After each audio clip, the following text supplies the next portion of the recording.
Unfortunately, Leargan could use a distraction from the senior king's rider. Waiting wasn't satisfying. His fantasies had only worsened since meeting with his duke regarding her message. "What's so amusing?" he'd asked from his seat across from Jorin in the Lord's ledger room the other day. "See for yourself. I'm not sure you'll like it, but perhaps you will," the half-elfin duke had said. One corner of his mouth shot up, his blue eyes dancing. His lord and friend had leaned forward in his ornate chair, his desk between them, and handed Leargan the small scroll Ansley had delivered. King Nathal's red wax seal was broken but visible. "What does the missive have to do with me?"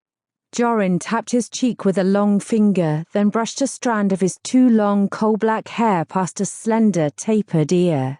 Leargan glanced at him before looking at the scroll again, ignoring the Duke's eager, amused expression. He read the words again and again, his eyes more frantic with each pass. Repetition didn't help his comprehension, or his denial. Sweat broke out on his brow and he tugged at the tunic collar that lay nowhere near his neck. He swallowed hard. "Jorin, you are the recipient of this missive as a ruse more than anything. Young Ansley Fraser has been a daughter to me as much as my own little Malin. Her father, my captain, Sir Murdoch Fraser, and I were raised together, and I owe him my life many times over. Ansley has been a member of my riders for several turns, and at the age of 22 it is time for her to settle down. She is well past the age for marrying, and both he and I agree that Leargan would be a good match. She is unaware of the reason she was sent to Greenwald. This perhaps is the best course for the time being, but I shall leave that up to you and of course your captain. Knowing Leargan as I do, he may be resistant to my plans and the order to marry, but I am sure Ansley's fair countenance will be a sufficient persuader. Murdoch and I shall depart Terraquest in 2 or 3 7 days to arrive in fair Greenwald for their wedding. Regards, Nathal." "I'm supposed to marry her?" He stared at the words. When they didn't change in any way, he looked at his duke. "I can't believe he's doing this to me." He muttered a few choice words and shook his head.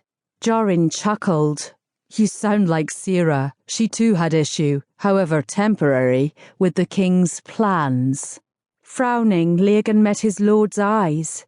"You had the advantage of already being in love with her, and she with you. I'll have to give you that one. Although Mistress Ansley Fraser is no hardship on the eyes."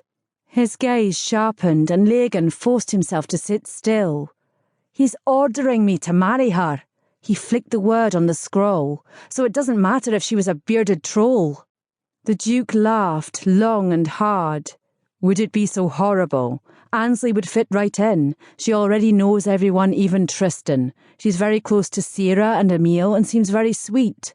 I realise you don't love her, but do you think you could?" Had he not seen Jorin with Sarah and Tristan with Emil, he wouldn't have acknowledged believing in romantic love. He'd never planned on love for himself. He was a knight, a warrior. Leargan never had problems with getting a woman when he'd wanted one, but Ansley was different. Innocent, well-born, his former captain's daughter.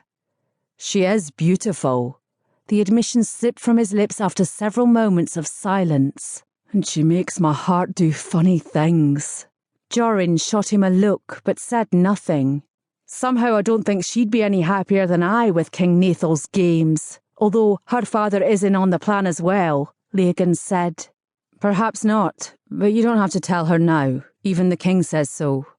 "Then when? After the wedding, which is apparently only a few 7 days away?" The Duke's lips twitched as if he was fighting another smile. "Keep the scroll. It's more yours than mine. Why not show it to her? Maybe she'll just agree to marry you when she reads it." He cocked his head to the side. "What would you do?" "Oh no, the king says my part in this is a ruse." Jorin put his palms up. "Anyway, it was just a suggestion. Not my fault if you don't like it." Leargan scowled, then and now. Air rushing from his lungs yanked him from his memories. He stumbled. He'd run into someone in the corridor. At the muttered exclamation of surprise, he blindly reached to steady the other person.